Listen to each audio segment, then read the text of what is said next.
नमस्कार, आदाब, सत श्री अकाल, कैसा कहे, केंचो, hello and welcome in gate वाला। सो स्टूडेंट, आज हम लोग ये डिस्कस करेंगे कैसे हम लोग एक प्रॉपर रिवीजन प्लान बनाएं synchronised with test series. Sir ये सेशन क्यों इंपॉर्टेंट है? हम लोग सब जानते हैं कि अगर हम लोग को प्रॉपर कंपटीशन एग्जाम को क्रैक करना है, गेट का एग्जाम को क्रैक करना है, तो एक प्रॉपर रिवीजन करना बहुत जरूरी है। ये अक्सर डाउट आता है स्टूडेंट का। क्या डाउट आता है सर? कि सर हम लोगों ने सब्जेक्ट तो पढ़ लिया है, लेकिन जैसे जैसे हम लोग आगे के सब्जेक्ट को पढ़ते जा रहे हैं, पुराने सब्जेक्ट को भूलते जा रहे हैं।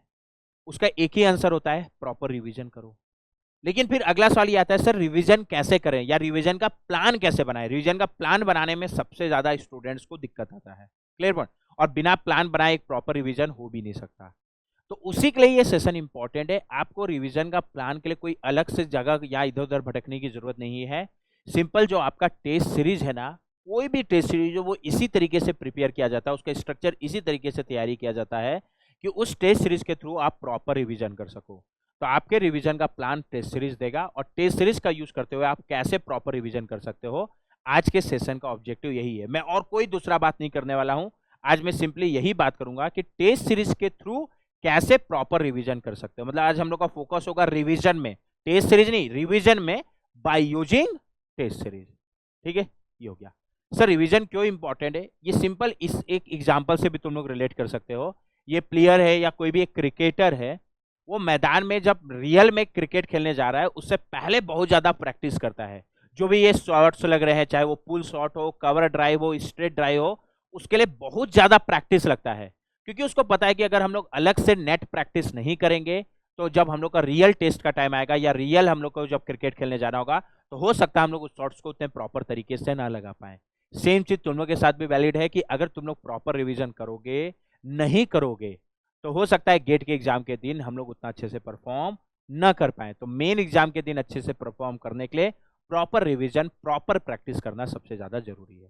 ठीक है, तो चलो आ जाते हैं हम लोग अपने मेन बात में कि टेस्ट सीरीज का यूज करते हुए कैसे रिवीजन करोगे। सिंपल अपने मेन फोकस में आ जाते हैं कि टेस्ट सीरीज का यूज करते हुए कैसे रिवीजन करोगे। और मैं एक डिटेल्ड प्लान देने वाला हूं कि हर एक कैटेगरी, जितने भी टेस्ट सीरीज में कैटेगरी ऑफ टेस्ट होते हैं, उनका किस तरीके से यूज करना है फॉर रिवीजन। Clear point? और हम लोग सीधा आज के सेशन में यही बात करेंगे, कोई भी इधर उधर की और दूसरी बात नहीं करेंगे, क्योंकि आज के समय में टाइम बहुत कीमती है। ठीक है, ये हो गया। अगर हम लोग टेस्ट सीरीज का स्ट्रक्चर का बात करेंगे, ये गेट वाला का टेस्ट सीरीज का स्ट्रक्चर है। बाकी कोई भी टेस्ट सीरीज देखते हो तो उसका लमसम स्ट्रक्चर यही होता है। जैसे गेट वाला में हम लोगों ने क्या किया है, टेस्ट सीरीज के स्ट्रक्चर में 4 कैटेगरी के टेस्ट रखे हैं। एक topic wise test, subject wise test, multiple subject wise test and full syllabus test. Sir ये स्ट्रक्चर क्यों समझा रहे हो? अरे मेरे भाई, इसी स्ट्रक्चर का यूज करते हुए तो मैं रिवीजन का प्लान बताऊंगा ना। टॉपिक वाइज टेस्ट में हम लोगों ने एक सब्जेक्ट को 4 से 5 टॉपिक में डिवाइड कर दिया है। ठीक है, हर एक टॉपिक का सिलेबस बताया हुआ है। सब्जेक्ट वाइज टेस्ट में एक बार में एक सब्जेक्ट के क्वेश्चंस आएंगे, लेकिन इसके ये दो साइकिल इंपॉर्टेंट इसलिए मेंटेन कर, इसलिए मैं एक्सप्लेन कर रहा हूँ। इसके 2 साइकिल रखा है। 2 साइकिल कहने का मतलब क्या है? जैसे मान लो किसी ब्रांच में 10 सब्जेक्ट है, तो हर एक सब्जेक्ट का 2 सब्जेक्ट वाइज टेस्ट होगा, एक फर्स्ट साइकिल में और एक सेकेंड साइकिल में। अगला कैटेगरी है multiple subject wise test. Multiple subject wise test में हम लोग क्या करते हैं, 4 से 5 या 3 से 5 4 सब्जेक्ट का कॉम्बो बना देते हैं, और एक मल्टीपल सब्जेक्ट टेस्ट में उसी कॉम्बो से क्वेश्चंस आने वाले हैं। जैसे हम लोगों ने अपने टेस्ट सीरीज में हर एक ब्रांच में 4 कॉम्बो बनाया है। मतलब 4 मल्टीपल सब्जेक्ट वाइज टेस्ट होंगे, और एक मल्टीपल सब्जेक्ट वाइज टेस्ट में कौन कौन से सब्जेक्ट में आने वाले हैं वो मेंशन है ऑलरेडी। ठीक है, उसके बाद अगला पारी आता है फुल सिलेबस टेस्ट का या मॉक टेस्ट का। ठीक है, इसमें पूरा गेट के पैटर्न में, मतलब 65 क्वेश्चंस 3 घंटे में सॉल्व करने होंगे। जैसा गेट का एग्जाम होता है, जैसे गेट का लेवल होता है, उसी लेवल्स पे ये पूरा टेस्ट कंडक्ट होगा। इसको भी हम लोगों ने 2 पार्ट में डिवाइड किया है। एक गेट बिफोर गेट, जिसमें फ्रेश क्वेश्चंस होंगे, नए क्वेश्चंस होंगे, प्रॉपर सॉल्व करना होगा। बट साथ में हम लोग फुल सिलेबस टेस्ट में 2018 से 2023 के ईयर वाइज पेपर भी as a toast test provide कर सके रहे, ताकि तुम लोग गेट के ईयर वाइज पेपर जो पहले से आ चुके हैं उसको भी एज ए टेस्ट तुम लोग देने का फील ले सको। खैर ये सब का इंपॉर्टेंस तो बाद में डिस्कस करेंगे। अभी ये स्ट्रक्चर में केवल इसलिए बताया हूं कि इस स्ट्रक्चर के बेसिस पे कैसे तुम लोग अपना रिवीजन प्लान कर सकते हो। ठीक है, और एक एक करके हम लोग बात करते हैं, और काफी डिटेल्ड में, और एक एक छोटे से छोटे पॉइंट को एकदम माइक्रो लेवल में मैंने कवर किया है। बस तुम लोग को करना क्या है, आज के सेशन के बाद यहाँ जो भी मैं प्लान डिस्कस किया हूँ उसको अपना एसओपी मान लो, स्टैंडर्ड ऑपरेटिंग प्रोसीजर, और उसको फॉलो करने में लग जाओ, और कोई दिमाग लगाने की जरूरत नहीं है तुम लोग को। ठीक है, जैसे मैं पहला बता रहा हूं, फर्स्ट रिवीजन साइकिल जो तुम लोग टॉपिक, जब तुम लोग पहली बार सब्जेक्ट पढ़ते हो उस समय कई बार रिवीजन करते हो, मैं उसका बात नहीं कर रहा हूँ, मैं आज के लिए बात कर रहा हूँ टेस्ट सीरीज का यूज करते हुए कैसे रिवीजन प्लान कर सकते हो। तो मैं फर्स्ट रिवीजन साइकिल यानी जब तुम लोग टॉपिक वाइज टेस्ट देने की पारी आएगी, तो टॉपिक वाइज टेस्ट देने से पहले कैसे रिवीजन करना है। और पहले तो मैं ये बताऊं, उससे पहले एक कसम खा लो कि कोई भी टेस्ट, चाहे वो टॉपिक वाइज टेस्ट हो, चाहे सब्जेक्ट वाइज टेस्ट हो, चाहे मल्टीपल सब्जेक्ट वाइज टेस्ट हो, कोई भी टेस्ट हो, बिना रिवीजन के नहीं देना है। रिवीजन कैसे करना है वो बता रहा हूं मैं, हर एक टेस्ट के हिसाब से बताऊंगा, बट बिना रिवीजन के नहीं देना है। मेरा ये श्राप है, अगर तुम लोग टेस्ट बिना रिवीजन के दोगे तो एग्जाम नहीं निकलने वाला। सिंपल याद रखो, कोई भी टेस्ट बिना रिवीजन के नहीं देना है। लेकिन सर जब टॉपिक वाइज टेस्ट देने की पारी आएगी तो कैसे रिवीजन करें। तो सबसे पहला चीज तो है हम लोग को क्लास नोट्स रिवाइज करना है। कोई भी स्टूडेंट हो, चाहे वो गेट वाला का स्टूडेंट हो, चाहे किसी अदर कोचिंग का स्टूडेंट हो, चाहे वो यूट्यूब से पढ़ रहा हो, चाहे वो सेल्फ स्टडी कर रहा हो, अगर वो सच में गेट की तैयारी कर रहा है तो वो क्लास नोट्स अपना जरूर बनाया होगा। तो हम लोग को टॉपिक वाइज टेस्ट देने से पहले एक तो अच्छे से क्लास नोट्स रिवाइज, यहाँ मैं शॉर्ट नोट्स नहीं लिखा हूँ, क्लास नोट्स रिवाइज करना है, ठीक है। ये हो गया। क्लास नोट्स रिवाइज करने के बाद ना हम लोग क्या करते हैं, जब भी कोई सब्जेक्ट पहली बार पढ़ते हैं ना तो काफ़ी सारे डीपीबीस मिलते हैं, प्रैक्टिस क्वेश्चन मिलते हैं। जैसे हम लोग गेट वाला की टीम में क्लासेस लेते हैं तो साथ में वीकली टेस्ट भी कंडक्ट करते हैं, तो काफ़ी सारे क्वेश्चन हम लोग सॉल्व करते हैं, कुछ बुक्स के क्वेश्चन सॉल्व करते हैं। अब हर रिवीजन में तो सारे क्वेश्चन को वापस नहीं बना सकते, तो जब भी हम लोग कोई सब्जेक्ट पढ़ते हैं ना तो कुछ क्वेश्चन जो हम लोग को अच्छे लगते हैं, जो लगता है कि अगले रिवीजन पे हम लोग को बनाना चाहिए, उनको हम लोग स्टार मार्क करते हैं। तो जो भी क्वेश्चंस को तुम लोग स्टार मार्क किए होगे उसको सॉल्व करो। लेकिन इसमें कई स्टूडेंट ऐसे भी बोल सकते हैं कि सर हम लोगों ने तो स्टार मार्किंग किया ही नहीं है। कोई बात नहीं, अभी नहीं किया है लेकिन आगे के रिवीजन के लिए अब स्टार मार्किंग करना शुरू कर दो। कैसे स्टार मार्किंग करना है, जो भी लगता है, जैसे अभी तुम लोग टॉपिक वाइज टेस्ट दोगे, टॉपिक वाइज टेस्ट देने में मान लो 10 जितने भी क्वेश्चन आए, मान लो एक टेस्ट में 13 क्वेश्चन आए, तो उस 13 क्वेश्चन में जो भी तुम लोग को क्वेश्चन लगता है थोड़ा अलग टाइप का था, थोड़ा अच्छा था, थोड़ा नया था, जिसको लगता है कि तुम लोग को अगले रिवीजन के दौरान बनाना चाहिए, उसको स्टार मार्क कर लो। कम से कम अगले रिवीजन साइकिल में तो ये स्ट्रेटजी अपना पाओ ना। तो अगर किसी ने स्टार मार्किंग नहीं किया है तो अब शुरू कर दो, जब जागे तभी सवेरा, ठीक है। बाकी अगर किसी ने स्टार मार्किंग किया है तो जो भी स्टार मार्क क्वेश्चन है उसको सॉल्व करो। नेक्स्ट, गेट का प्रीवियस ईयर क्वेश्चन, जो भी उस पर्टिकुलर टॉपिक वाइज टेस्ट का सिलेबस है, उस सिलेबस के जितने भी प्रीवियस ईयर क्वेश्चन है पीवाईक्यू से उसको सॉल्व करो। हो सकता है पहली बार सब्जेक्ट पढ़ते समय आप लोगों ने ऑलरेडी पीवाईक्यू सॉल्व किया होगा, लेकिन फिर भी टॉपिक वाइज टेस्ट देने से पहले हम लोगों को पीवाईक्यू वापिस सॉल्व करना है। It is must, it is must means must, वापिस हम लोग को पीवाईक्यू सॉल्व करना है। देन अगर आप लोग चाहो तो शॉर्ट नोट्स प्रिपेयर कर सकते हो, अगर पॉसिबल है, टाइम जो है उसमें परमिट कर रहा है तो। कई लोगों ने शॉर्ट नोट्स ऑलरेडी प्रिपेयर कर रखा होगा, अगर नहीं किया है तो टॉपिक वाइज टेस्ट रिवाइज करते समय ही उस पर्टिकुलर टॉपिक में का जो भी सिलेबस है उसको रिवाइज कर चुके हो तो साथ के साथ उसका शॉर्ट नोट्स रिवाइज कर लो, ठीक है। किसी को अगर टाइम का कमी लगता है, नहीं प्रिपेयर कर पा रहा है, तो हम लोग शॉर्ट नोट्स प्रोवाइड करेंगे, पर अगर अपना शॉर्ट नोट्स प्रिपेयर कर सकते हो तो साथ के साथ करते जाओ, ये मेरा एक सजेशन है, ठीक है। ये तो हो गया, इतनी चीजें हम लोग को टॉपिक वाइज टेस्ट देने से पहले करना है। जैसे ही ये सारी चीजों को कर लोगे उसके बाद वो पर्टिकुलर टॉपिक वाइज टेस्ट को अटेम्प्ट करो। सर टेस्ट कैसे अटेम्प्ट करें, उसका क्या स्ट्रेटजी होना चाहिए, आज का सेशन का ऑब्जेक्टिव ये नहीं है, ठीक है। मैं ऐसी छोटे छोटे वीडियो और लाऊंगा आगे, एक सेशन में मैं प्रॉपर बताऊंगा कि किसी भी टेस्ट सीरीज को कैसे प्रॉपर अटेम्प्ट किया जाए, क्या उसका एक अच्छा तरीका है अटेम्प्ट करने का, लेकिन वो हम लोग अलग सेशन में देखेंगे। बट जो भी तुम लोग एक स्ट्रेटजी सोचो या मैं आगे जो बताने वाला हूं उस स्ट्रेटजी के तहत टॉपिक वाइज टेस्ट को अटेम्प्ट करो। अब इंपॉर्टेंट क्या है, टेस्ट तो अटेम्प्ट कर दिए, अब उसका एनालिसिस। जितना इंपॉर्टेंट बिफोर टेस्ट, टेस्ट देने से पहले का चीजें थी ना जो मैं ये एक्सप्लेन किया, उतना ही इंपॉर्टेंट टेस्ट देने के बाद हम लोग क्या करें वो भी इंपॉर्टेंट है, ठीक है। ऐसा समझ लो तुम लोग ना कि टेस्ट देने के बाद अगर उसका प्रॉपर एनालिसिस करते हो तो तुम लोग का एक और रिवीजन हो जाएगा। तो ये एनालिसिस बहुत ज्यादा इंपॉर्टेंट है। कैसे एनालिसिस करना है तो ये वैसे तो मैं डिटेल में डिस्कस करूंगा किसी अलग सेशन में, फिर भी मैं एक एनालिसिस करने का तरीका बता दे रहा हूँ। कोई भी टेस्ट तुम लोग जब दे दिए तो देने के बाद कुछ क्वेश्चन तुम लोग के अच्छे से बन गए होंगे, कोई दिक्कत नहीं गया होगा, बट कुछ क्वेश्चंस नहीं बने होंगे, या कुछ क्वेश्चन बने होंगे बट गलत बने होंगे, आंसर गलत आया होगा। तो जो क्वेश्चंस तुम लोग से गलत हुआ है उसका एक प्रॉपर एनालिसिस करना है, ठीक है। अब प्रॉपर एनालिसिस करने का तरीका क्या होता है, तो कोई भी क्वेश्चंस अगर तुम लोगों से नहीं बना है तो ध्यान देना, अगर वो गेट का क्वेश्चंस है, अगर वो गेट के सिलेबस का क्वेश्चन है, तो उस क्वेश्चन के ना बनने का केवल दो ही कारण हो सकता है और कोई कारण नहीं हो सकता। पहला कारण, या तो उस क्वेश्चन में तुम लोग का कॉन्सेप्ट वीक होगा यानी कॉन्सेप्ट स्ट्रांग नहीं होगा, और मतलब कॉन्सेप्चुअल मिस्टेक हुआ होगा उस क्वेश्चन में। अगर उस क्वेश्चन में कॉन्सेप्चुअल मिस्टेक हुआ है तो हम लोग को एक पर्टिकुलर पार्ट पता चल गया जिसमें हम लोग का कॉन्सेप्ट वीक है। यही तो टेस्ट सीरीज का ऑब्जेक्टिव है कि क्या चीज नहीं आता वो तुम लोग को जानना बहुत जरूरी है, ठीक है। और अगर उस क्वेश्चन में मेरा कॉन्सेप्ट वीक है तो जो भी कॉन्सेप्ट वीक है उसको वापस पढ़ो, वीडियो सॉल्यूशन दिया हुआ है उस पर्टिकुलर क्वेश्चन का, उसको अच्छे से देखो, जो भी डाउट है डिस्कस करो। फिर भी क्लियर नहीं होता तो टेलीग्राम के थ्रू डिस्कस करो, बट उस क्वेश्चन में अपने कॉन्सेप्ट को स्ट्रॉन्ग कर लो। अगर हम लोग को पता चल चुका है यहाँ मेरा कॉन्सेप्ट वीक है तो उसको स्ट्रॉन्ग कर सकते हो। वीकनेस पता चल गई फिर भी उसको स्ट्रॉन्ग नहीं कर पा रहे हैं तो क्या मतलब हुआ टेस्ट देने का? पहला तो ये हो गया। दूसरा, वो क्वेश्चन कई बार सिली मिस्टेक के कारण नहीं बना होगा। सिली मिस्टेक का मतलब क्या होता है कि उस क्वेश्चन में सारा चीज सही था, कॉन्सेप्ट का भी गलती नहीं था, कुछ भी गलती नहीं था, फिर भी आंसर गलत आया, तो उसको हम लोग बोलते हैं सिली मिस्टेक के कारण। सिली मिस्टेक कुछ भी हो सकता है, आइदर कैलकुलेशन या किसी भी टाइप का सिली मिस्टेक, यानी यूनिट का मिस्टेक कर दिया हो, क्वेश्चन में डायमीटर दिया था रेडियस दे दिए हो, रेडियस ले लिए गलती से, तो इसको हम लोग सिली मिस्टेक्स के कैटेगरी में लेते हैं। मतलब सिंपल ये समझो, कॉन्सेप्ट में कोई दिक्कत नहीं था फिर भी क्वेश्चन गलत हो गया तो that is known as silly mistake, ठीक है। और ये सबसे ज्यादा होता है, जितना आगे बढ़ते जाओगे तुम लोग को दिखेगा कि सिली मिस्टेक के कारण ही, मतलब कॉन्सेप्चुअल मिस्टेक से ज्यादा तुम लोग को सिली मिस्टेक देखने को मिलेंगे। तो मतलब ये सबसे ज्यादा होता है, मतलब ये एक पॉइंट ऑफ कंसर्न है, इसको एड्रेस करना जरूरी है। हाँ सर, इसको एड्रेस करना जरूरी है। अब इसको कैसे एड्रेस करें? तो सिंपल तुम लोग को क्या करना है, एक मिस्टेक कॉपी बनाओ अलग से, मैं बोलता हूँ टेस्ट सीरीज के लिए, ठीक है। और जो भी क्वेश्चन सिली मिस्टेक के कारण नहीं बना है उसमें क्या मिस्टेक हुआ उसको प्रॉपर नोट डाउन करो। क्लियर है? नोट डाउन करोगे, अगली बार जब भी टेस्ट दोगे ना, और ये पूरा लास्ट तक करना है, जब तक गेट का एग्जाम नहीं दे देते तब तक ये करना है तुम लोग को, ठीक है। उसको जब भी अगले बार टेस्ट देने जाओगे ना, चाहे कोई भी टेस्ट देने का जाओ, उस पूरे मिस्टेक कॉपी को प्रॉपर रिवाइज करके जाओ, ठीक है। और कसम खाओ कि अगले बार सिमिलर टाइप का मिस्टेक मेरे को नहीं करना है।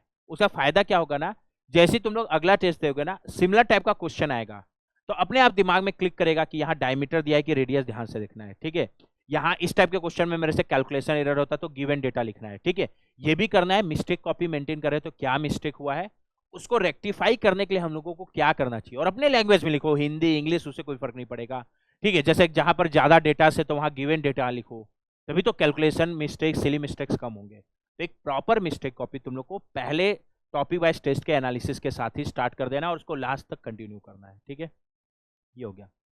सिमिलरली पहले टॉपिक वाइज टेस्ट में जो भी क्वेश्चन आए होंगे, वैसी पीवाईक्यूज या जो भी पहले टॉपिक वाइज टेस्ट में क्वेश्चन सॉल्व किए हो, उसमें फिर भी सॉल्व करने का लगता है कि इस पर्टिकुलर क्वेश्चन को हम लोग को अगले रिवीजन के समय वापस देखना चाहिए, उसको नोट डाउन करो।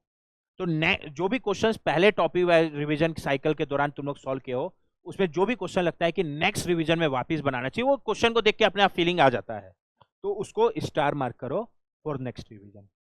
मेरे ख्याल से ये क्लियर होगा। ये समझ गए तो आगे का रिवीजन साइकिल बहुत आसानी से समझ जाओगे। यहां तक क्लियर है? अब हम लोग आते हैं सर सेकेंड रिवीजन साइकिल, यानी सब्जेक्ट वाइज टेस्ट देने से पहले और उसके बाद उसका एनालिसिस कैसे करना है। अब ये फटाफट होते जाएगा।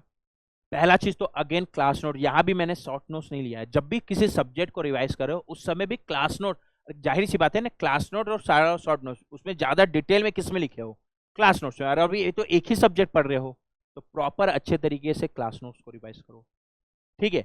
एक चीज और बढ़ गया, मिस्टेक कॉपी। पिछले बार जो टॉपिक वाइज टेस्ट में मिस्टेक हुआ था वो मिस्टेक कॉपी को हमेशा मेंटेन करना और अब आगे टेस्ट देने से पहले उसको रिवाइज करना है, तो प्रॉपर मिस्टेक कॉपी को रिवाइज करो।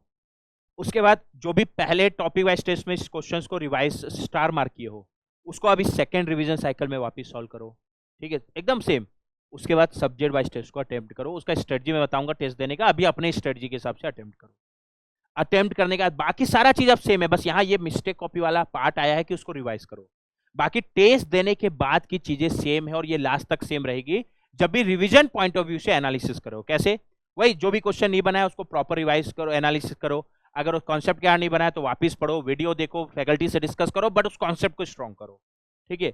अगर सिली मिस्टेक के कारण नहीं बनाया तो अगेन उसको सेम तरीके से मिस्टेक कॉपी में मेंटेन करो और उसको रेक्टिफाई करने के लिए क्या करना चाहिए वो लिखो। तो ये चीजें हो गई, ठीक है।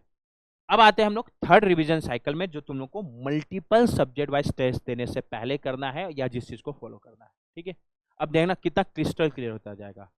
मल्टीपल सेलेक्ट करने के सब्जेक्ट वाइज में मैं ये दो ऑप्शन देता हूं, या तो क्लास नोट्स रिवाइज करो या शॉर्ट नोट्स रिवाइज करो, ठीक है। मैं अपने टाइम में अगर मैं बात करूं तो मैं क्लास नोट्स ही रिवाइज करता था, मैं मॉक टेस्ट के समय शॉर्ट नोट्स रिवाइज कर सकता था, बट जिसको टाइम का कमी है वो मल्टीपल सब्जेक्ट वाइज टेस्ट के लिए भी शॉर्ट नोट्स को रिवाइज कर सकता है। वही बाकी फिर वही मिस्टेक कॉपी रिवाइज करना है। देखना अब पैटर्न बन गया है तुम लोग को। फिर वही सेकेंड रिवीजन के समय जो भी क्वेश्चन को स्टार मार्क किए होगे, ध्यान देना, सेकेंड रिवीजन के समय जो भी सब्जेक्ट के क्वेश्चन को यहाँ भी स्टार मार्किंग करना है, स्टार मार्किंग किए होगे, उसको अब थर्ड रिवीजन से पहले सॉल्व करो, ठीक है। फिर मल्टीपल सब्जेक्ट वाइज टेस्ट दो, फिर उसका एनालिसिस करो और क्या मेंटेन करो, मिस्टेक कॉपी मेंटेन करो। यहाँ तक क्लियर है क्या? हाँ, एक और बहुत इंपॉर्टेंट स्ट्रेटजी आगे बताने वाला हूँ ना, ध्यान देना। अगेन वही है कि इस particular multiple subject wise test में जो भी क्वेश्चन आए हैं, उनमें जो भी क्वेश्चन लगता है कि आगे के रिवीजन के दौरान हम लोग को वापस देखना चाहिए, उसको स्टार मार्किंग करो। ये प्रोसेस अब कंटिन्यू करते जाएगा, ठीक है। अब अगला आता है सर गेट बिफोर गेट, यानी मॉक टेस्ट देने से पहले।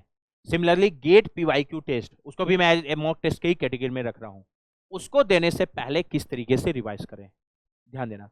तो वहां क्या करना है सर, पहला चीज तो वही कि सारे सब्जेक्ट के, क्योंकि मॉक टेस्ट है तो फुल सिलेबस टेस्ट हो गया ना, तो सारे सब्जेक्ट के शॉर्ट नोट्स रिवाइज करना है, क्योंकि यहाँ तो क्लास नोट्स रिवाइज करना प्रैक्टिकली पॉसिबल नहीं है, और ये हर मॉक टेस्ट में करना है। जैसे मॉक टेस्ट 1, उसको देने से पहले सारे सब्जेक्ट के शॉर्ट नोट्स रिवाइज होना चाहिए। मॉक टेस्ट 2, उसको देने से पहले सारे सब्जेक्ट के शॉर्ट नोट्स रिवाइज होना चाहिए। मतलब ऐसे समझो टोटल हम लोग 14 गेट बिफोर गेट लेने वाले हैं। आई थिंक मेरे ख्याल से मैकेनिकल 8 से 10 या वो ब्रांच वाइज डिफर करेगा, पीवाईक्यू टेस्ट लेने वाले हैं। समझ लो लम सम हम लोग 20 टेस्ट मान लेते हैं, तो 20 बार तुम लोग का सारा सब्जेक्ट रिवाइज हो रहा है। इससे अच्छा और क्या हो सकता है इस शॉर्ट नोट्स के फॉर्म में? रिवाइज, मिस्टेक कॉपी, ये तो कंटिन्यूअस प्रोसेस है, ठीक है। अगेन भाई उस पर्टिकुलर मॉक टेस्ट को जब अटेम्प्ट कियोगे तो उसमें जो भी क्वेश्चन तुम लोग को लगे होंगे कि स्टार मार्क करना चाहिए, उसको स्टार मार्क करो, ठीक है, स्टार मार्क करो। और वही एनालिसिस करो, जो भी क्वेश्चन गलत हुआ है, कॉन्सेप्चुअल मिस्टेक है तो वापिस पढ़ो, सिली मिस्टेक हो रहा है तो मिस्टेक कॉपी मेंटेन करो। बाकी सारा चीज है, मेन वही है कि यहाँ पूरे सब्जेक्ट के शॉर्ट नोट्स रिवाइज करना है। और सोचो ये शाम काम 20 बार होगा, कितना इफेक्टिव तरीके से तुम लोग का रिवीजन हो सकता है। लेकिन जब हम लोग का गेट बिफोर गेट देने का टाइम आता है ना, गेट बिफोर गेट देने से पहले पूरा सिलेबस कवर हो जाना चाहिए तुम लोग का। ये तुम लोग का कोई ऐसा नहीं कि अक्टूबर में स्टार्ट हो रहा है तो अक्टूबर से ही देना स्टार्ट कर दो। नवंबर में जब भी तुम लोग का पूरा सिलेबस कवर हो रहा है उसके बाद गेट बिफोर गेट देना स्टार्ट करना। नवंबर से भी स्टार्ट कर सकते हो, उससे कोई दिक्कत नहीं है। सिलेबस कंप्लीट होने के बाद ही, इवन दिसंबर से भी स्टार्ट करे तो कोई दिक्कत नहीं है, बट जब भी स्टार्ट करो अच्छे तरीके से स्टार्ट करो, प्रॉपर रिवाइज करते हुए स्टार्ट करो, ठीक है। लेकिन जब हम लोग गेट बिफोर गेट देते हैं ना, उसी दौरान हम लोग एक और रिवीजन साइकिल चलाते हैं जिसको मैं बोलता हूँ फिफ्थ रिवीजन साइकिल। बट ये फोर्थ रिवीजन साइकिल और फिफ्थ रिवीजन साइकिल एक ही टाइम पीरियड में पैरेलल में चलेगा, ऐसे समझ सकते हो। क्या होगा, यहां पर हम लोग क्या कर रहे हैं ना, गेट बिफोर गेट में शॉर्ट नोट्स को रिवाइज करें, एक साथ 12 सब्जेक्ट रिवाइज करें और शॉर्ट नोट्स को, तो हो सकता है यहाँ कुछ छोटी मोटी चीजें छूट जाए। तो हम लोगों को क्या करना है, जिस मंथ में, जैसे मान लो दिसंबर जनवरी के मंथ में या नवंबर दिसंबर जनवरी के मंथ में हम लोग मॉक टेस्ट दे रहे हैं, उस समय हम लोग को पैरेलल में एक बार और सब्जेक्ट वाइज रिवीजन भी वापस करना है। अब पैरेलल में वापस कैसे सब्जेक्ट वाइज रिवीजन करें, दैट इज इंपॉर्टेंट। तो उसके लिए ना मैं क्या बताया था तुम लोग को, सब्जेक्ट वाइज टेस्ट में तुम लोग को याद होगा तो बताया था कि हम लोग एक एक सब्जेक्ट के 2 सब्जेक्ट वाइज टेस्ट लेने वाले हैं। तो जब तुम लोग सब्जेक्ट वाइज टेस्ट में जो सेकेंड रिवीजन साइकिल में बताया था ना, उस समय तुम लोग क्या करो, एक ही सब्जेक्ट वाइज टेस्ट को अटेम्प्ट करो। मान लो एक ही सब्जेक्ट स्ट्रेंथ तो मटेरियल, उसका बस पहला सब्जेक्ट वाइज टेस्ट रिवाइज करो, अटेम्प्ट करो। दूसरा सब्जेक्ट वाइज टेस्ट लास्ट के महीने में जब मॉक टेस्ट दे रहे हो, तो जब पैरेलल में सब्जेक्ट वाइज रिवीजन करोगे उस समय के लिए रख लो, ठीक है। तो सिंपली तुम लोग को क्या करना है कि अब जो सेकंड सब्जेक्ट वाइज टेस्ट है, मान लो वो सोम का सेकंड सब्जेक्ट वाइज टेस्ट, उसको दोने से पहले वापस रिवाइज करो। रिवाइज करने का तरीका सेम है जो सब्जेक्ट वाइज टेस्ट के लिए बताया था। क्या, क्लास नोट्स को रिवाइज करो, जो भी स्टार मार्क क्वेश्चन है उसको सॉल्व करो, और उसके बाद सेकंड सब्जेक्ट वाइज टेस्ट दो, और उसका वही सेम तरीके से एनालिसिस करो और मिस्टेक कॉपी मेंटेन करो। साथ में हम लोग क्या करेंगे, इस रिवीजन साइकिल के लिए जब वापस सब्जेक्ट वाइज रिवीजन करोगे तो हम लोग गेट वाला की टीम भी बहुत सारी चीजें प्लान करने वाली है, बट सब पॉकेट अभी तो नहीं खोलूंगा मैं, सब अभी तो सरप्राइज नहीं बताने वाला, बट उस चीज को भी पैरेलली में करते जाओ, तो वापस तुम लोग का एक और पैरेलल में सब्जेक्ट वाइज रिवीजन होते जाए, ठीक है। बट मान लो कोई सरप्राइज नहीं भी आता है तो भी मैं तरीका तो बता चुका हूं ना, क्यों डिपेंडेंट रहना, अभी तो तुम लोग को एक तरीका तो बता ही चुका हूं ना। तो ये हम लोग को करना है फिफ्थ और फोर्थ रिवीजन साइकिल पैरेलल में। तो ये एक डिटेल्ड प्लान हो गया मेरे ख्याल से रिवीजन का, और इससे बेटर प्लान नहीं हो सकता है मेरे ख्याल से। वीडियो मैं ड्यूरेशन तो नहीं देख पा रहा हूँ, बट मेरे ख्याल से 20 से 25 मिनट का बना होगा, और ये 20 से 25 मिनट का वीडियो तुम लोग का पूरा 6 महीने का प्लान को क्लियर कर दिया होगा कि किस तरीके से रिवीजन करना है। ऐसे में आगे तुम लोग को टेस्ट सीरीज कैसे अटेम्प्ट करना है, मेरा क्या स्ट्रेटजी था टेस्ट सीरीज देने का, वो सारा चीज मैं डिस्कस करूंगा, ठीक है। और ये वही स्ट्रेटजी है जो मैंने फॉलो किया था अपने गेट की तैयारी के दौरान, मैं रिपीट कर दे रहा हूँ। अभी कॉलेज के साथ मैं फाइनल ईयर में गेट क्रैक किया था, तो ऐसा नहीं है, और ये सारी चीजों को फॉलो किया था। तो अगर मैं कर सकता हूं तो तुम लोग भी कर सकते हो। और मेरे और तुम लोग में एक अंतर है, मेरे टाइम में कोरोना नहीं, ये कॉलेज ज्यादा टफ था, वहां अटेंडेंस ज्यादा स्ट्रिक्ट था आज के तुलना में। मेरे को आज के और उस समय का तो सारा चीज पता है, पिक्चर कॉलेज का भी क्या चल रहा है, ठीक है। तो अगर उस समय मैं कर सकता हूं तो इस समय तुम लोग भी कर सकते हो, ठीक है। दूसरा इंपॉर्टेंट है कि क्या ये सर बेस्ट प्लान है क्या रिवीजन का, ठीक है। अगर इसको तुम लोग फॉलो करते हो तो ये बेस्ट प्लान है। रोज रिवीजन का प्लान ही चेंज करते रहोगे तो कोई भी प्लान बेस्ट नहीं हो सकता, ठीक है। सबकी स्ट्रेटजी थोड़ी अलग अलग हो सकती है। हो सकता है मेरे स्ट्रेटजी में तुम लोग को लगता है कि ये चीज और ऐड करना चाहिए या ये चीज निकाल देने की जरूरत है, तो जो भी तुम लोग को एडिशन सब्सट्रैक्शन रख सकता है कर सकते हो। लेकिन वो एडिशन सब्सट्रैक्शन करके अपना एक एसओपी बनाओ रिवीजन का और उसको फॉलो करने में लग जाओ। उसके बाद अपने आप को डाइवर्ट मत करो, बस ये चीज ध्यान रखना, ठीक है। कोई भी स्ट्रेटजी बेस्ट नहीं है और कोई भी स्ट्रेटजी खराब नहीं है। सारे स्ट्रेटजी बेस्ट है अगर उसको प्रॉपर फॉलो कर रहे हो, और सारा स्ट्रेटजी खराब है अगर उसको प्रॉपर फॉलो नहीं कर रहे हो और हर 15 दिन में स्ट्रेटजी चेंज कर रहे हो। तो बस अपना एक एसओपी बनाओ रिवीजन का। मैं जो प्लान बनाया हूं उसको देखते हुए अपना एक प्लान बनाओ और उस प्लान को फॉलो करने पे लग जाओ, ठीक है। साथ में ये हम लोग का मेरा टेलीग्राम ग्रुप है, मेरा नाम रामानंद बंसल है, मैं बता दे रहा हूँ, जिससे काफ़ी ब्रांच के स्टूडेंट होंगे। तो अगर तुम लोग टेलीग्राम ग्रुप मेरा ज्वाइन कर सकते हो। अगर टेलीग्राम में रामानंद बंसल सर पीडब्ल्यू भी सर्च करोगे तो भी मिल जाएगा, ठीक है, कोई भी फ्यूचर सपोर्ट डाउट के लिए, ठीक है। चलो फिर धन्यवाद आप लोगों का।